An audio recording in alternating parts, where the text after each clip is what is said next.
బకాయిలు వెంటనే చెల్లించాలి.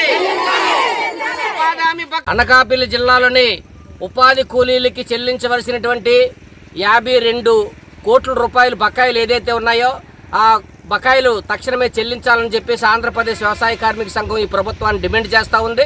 రెండవది, 15 రోజుల్లోగా ఉపాధి కూలీలకి బిల్లులు చెల్లించకపోతే ప్రభుత్వం మీద కూలీలే డైరెక్ట్గా పోలీస్ స్టేషన్కి వెళ్ళి కేసు పెట్టుకునేటువంటి వెసులుబాటు ఈ చట్టంలో ఉంది. అందుకని ఈ ప్రభుత్వం మీద కూలీలు ఎందుకు కేసు పెట్టకూడదని చెప్పేసి మేము ప్రశ్నిస్తూ ఉన్నాం.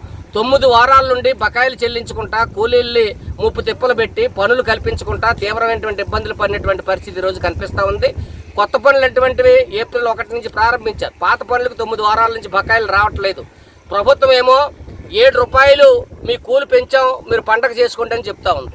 7 రూపాయలు కూలి పెంచడం అనేటువంటిది అత్యంత దుర్మార్గమైనటువంటి చర్య.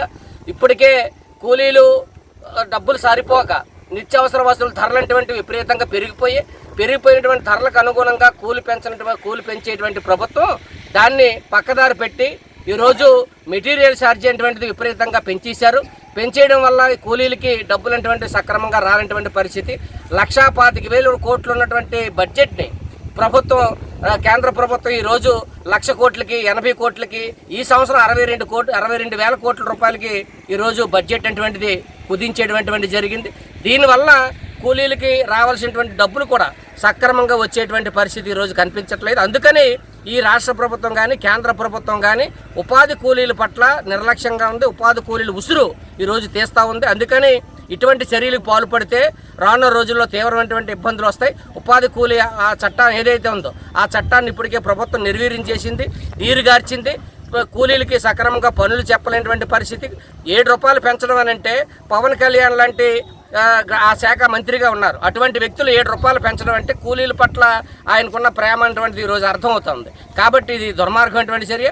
అందుకని 200 రూపాయలు కూలి అనేటువంటి 200 రోజులు పనులు కల్పించాలి, 600 కూలి ఇవ్వాలనేటువంటిది స్పష్టంగా ఉంది. కానీ ఆ విధంగా ఇవ్వట్లేదు. ఈ సమ్మర్ అలవెన్స్ ఈ నెల నుంచి వచ్చే నెల 2 నెలలు కలిపి 30 రూపాయలు సమ్మర్ అలవెన్స్ ఇవ్వాలి. తట్టా, గుణపం, పార, డబ్బు, మంచినీళ్ళకి ఇవ్వాలి. వాళ్ళు డబ్బులు ఇవ్వట్లేదు. ట్రావెలింగ్ డబ్బులు ఇవ్వట్లేదు.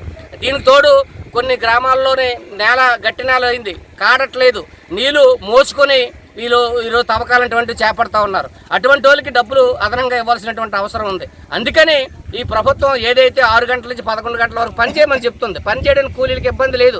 కానీ మీరు ఇస్తా ఉన్నటువంటి డబ్బులు 600 రూపాయల కూలి ఖచ్చితంగా ఇవ్వాల్సిందే. తట్టా, గుణపం, పార, మంచినీళ్ళు డబ్బులు ఇవ్వాల్సిందే. సమ్మర్ అలవెన్స్ ఇవ్వాల్సిందే. ఇక్కడ మండి టెంట్లో ఈరోజు కూలీలు పనిచేస్తున్నారు. వాళ్ళు కనీసం టెంట్ సౌకర్యం కూడా లేదు. ఈరోజు మీరు పనిచేస్తారా ఏసీ రూమ్లో ఉన్నటువంటి వాళ్ళు మేము అడుగుతా ఉన్నాం. అందుకని ఈ ఉపాధి హామీ చట్టాన్ని మీరు చిన్నతనంగా చూడొద్దు, దీన్ని సులకనగా చూడొద్దు. ఈరోజు గ్రామాలు అభివృద్ధి అవుతున్నాయి. సీసీ రోడ్లు కానీ, అంగన్వాడీ బిల్డింగ్లు, సచివాలయం బిల్డింగ్లు, అనేకటువంటి అభివృద్ధికి ఈరోజు కూలీల కష్టం మీద ఈ రాష్ట్రం అభివృద్ధి చెందుతుంది. అందుకని చెప్పేసి ఉపాధి హామీ చట్టాన్ని పటిష్టంగా అమలు చేయాలి, తక్షణమే బిల్లులు చెల్లించాలని చెప్పేసి మీ ఆంధ్రప్రదేశ్ వ్యవసాయ కార్మిక సంఘంగా ఈ ప్రభుత్వాన్ని డిమాండ్ చేస్తా ఉన్నాం.